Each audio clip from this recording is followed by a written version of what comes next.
morning, good afternoon, whenever you're listening to this. This is Dennis Bacon. I'm the Chief Investment Officer at Beyond Wealth Advisors, and we're here today to give you our update for April 2020. And I have with me Kelley Manning. I'm a financial advisor here at Beyond Wealth Advisors. And what we'd like to do today is Kelley has a bunch of questions for me. I do. So we can kind of go through, what the world looks like today. Excellent. Dennis, given all the chaos in Eastern Europe and inflation remaining in the headlines, what do you see at moving forward with the economy? Well, there's a lot of things out there. I think that some of the things we're looking at right now on the economic front is, consumer confidence kind of stays about where it is. But we have a lot of things that are maybe not trending quite as well as we'd like for them to. The manufacturers index in both China has finally went negative, this is less than positive, and Europe has declined some. Ours is kind of holding in there somewhat okay. Retail sales have not increased as much lately. We're still great year over year, but the last couple of months, 2 out of the last 3 months have been slight declines. Also, the housing market is really kind of starting to show signs of struggling. New home starts are great, but the problem is housing sales are down for both new and existing homes, as well as permits are down.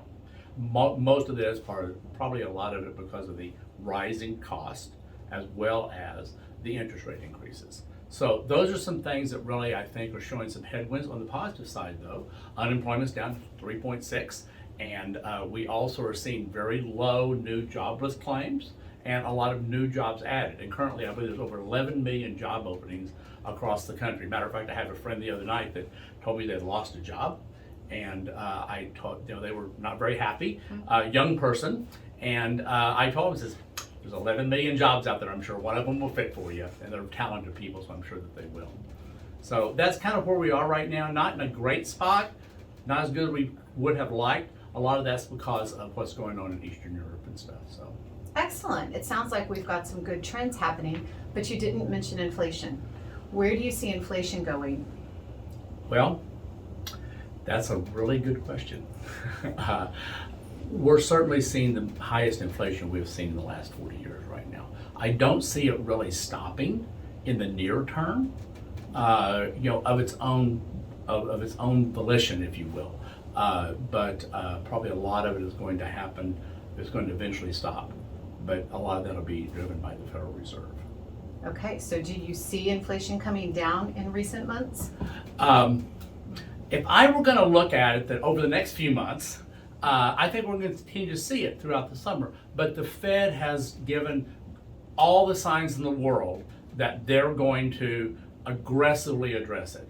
As many as 8 rate hikes between now and the end of the year. Sounds pretty aggressive to me. They're also reducing their inventory of bonds they have, which also drives interest rates up higher because there's more of them out there for sale.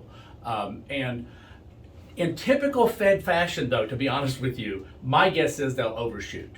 They typically start too late, which my opinion is they started too late. We should have started this process a year and a half ago, once we started the recovery out of the pandemic. And at the same time, they tend to go a little too long. So that doesn't portend well for 2023, time frame from a economic standpoint. Okay, thank you. Now let's get down to the nitty gritty. What does the investment outlook look like? Okay. What I'm going to say today, I don't mean to be pessimistic, but there are some things out there that are challenges. We all know those, so I'm not stating anything that we don't already know. I think that in the bond environment, for about the next 6 months or so, I think it's still going to be very challenging. What we want to watch, the 10-year Treasury and the 2-year Treasury. What the Fed does is important, but the real indicators are what the bond market is doing, and the 2-year Treasury and the 10-year Treasury are more indicative of what the market is doing, how the investors are seeing going forward. I would anticipate those are going to be quite a bit higher by the end of the year. I may not be in line with every economist out there, but I feel like that it will be a lot higher by the end of the year. Now, while that's negative for current bondholders, it does mean by the time we get to the end of the year, very well may be the time that it'll be great to invest in bonds, because they will have a higher interest rate, so you get some return, which we haven't been getting really much of the last few years, and also it will still remain that safe haven if the economy is not doing well. So actually, I kind of think that by the end of the year, we're going to see bonds as a good place to be, but right now it's probably not a great place. Equities are kind of in a major rotation right now.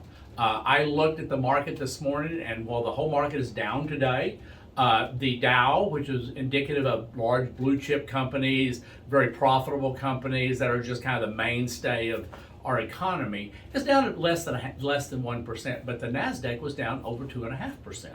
And that's really indicative of a lot of the high flyers, what we call the high price earnings ratio, which means we're really betting they're going to make a lot more money in the future. Those are really suffering right now. So we're seeing a major rotation over to value, and I think that is a play that I always tell people, it says, where do you want to skate? You want to skate to where the puck is going to be, not to where it is. And right now I think we need to skate to where the puck is going to be and stay on that value side, high dividend paying stocks, those kind of stocks that we know they're going to be there. I mean, last time I checked all the commodity stuff and everything, I mean, consumer staple stuff, I think we all buy toilet paper, right? Absolutely. At least back a couple of years ago, it was a real issue, but now we know we're going to buy it. So, those type of investments that we know are going to be there, I think, are a great place to be invested now. Not be reaching for the brass ring, but rather a little bit more safety in what you're investing. The other component that we often don't talk about is commodities. Right.